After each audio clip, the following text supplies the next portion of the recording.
separates the blessed children of God from their own God.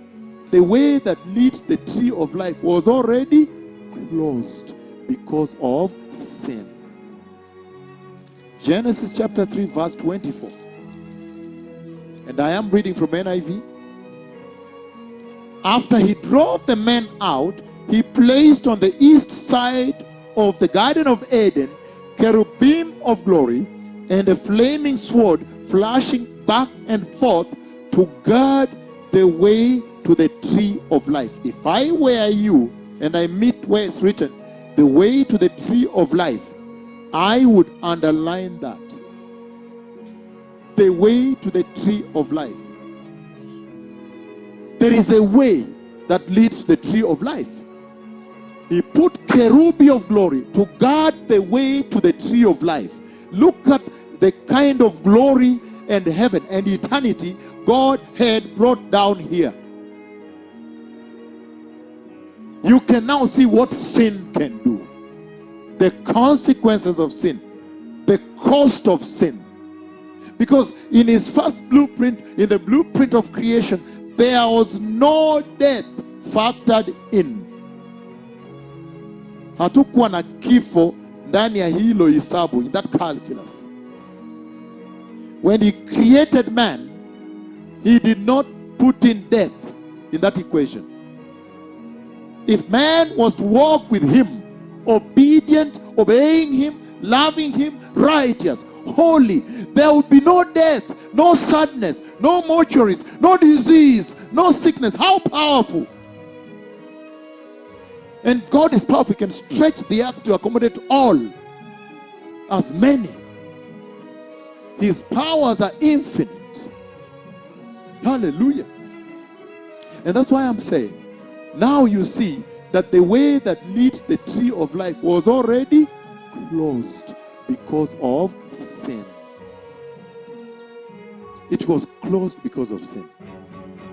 Has it not ever bothered you, even just in your reading? Let's say you are just reading as a person, the Bible on your own. Then you feel like this thing is bothering me, right? Because you find him saying, let us run and block the way. Man has now fallen. Let us run and block the way that leads the tree of life, lest they go in there with a fallen sin and take from the leaves and eat and live forever. Has it ever bothered you that, wow, does it mean if they ate from the leaves of the tree of life with their sin, they could have lived sinful eternally without dying? Now, I want to move stepwise, because when he engaged now, he went ahead and he engaged with them. He went to Adam and Eve. In fact, look at this now. He makes steps. He makes steps. Qua, qua, qua. So Adam and Eve, they hear God walking in the garden in the cool of the day. Meaning God used to walk with man.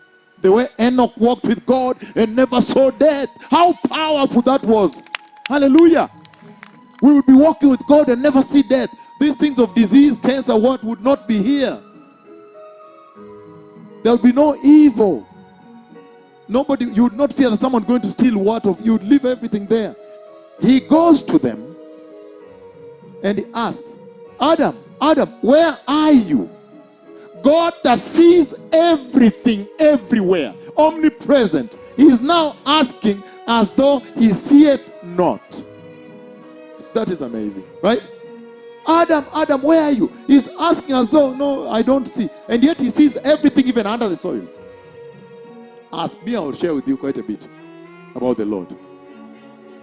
And I said, that kind of asking was reminiscent of the Lord who is saying that, well, the one I see now hiding under that tree, and the snake is next to him coiled with a tongue like this. The snake's eyes are open now wondering, what is next? He said, that one is not my son. So you could tell kind of a denial. He said, that's not the one I created. No, not that one. Not that one. I'm looking for my own son. The one I love so much. So much, so much. And gave him, in fact, I devolved power. Devolution. He's asking as though he cannot see. And yet he could see exactly where they're hiding. Adam, where are you? They says, oh, I heard you walking in the garden and ran away. A fellowship that was so close, walking together, has now turned into fleeing, fear, terror. I feared him, I ran away. Oh, sin is bad. Sin is bad, beloved people. Separates you from God. Sin separates the blessed children of God from their own God.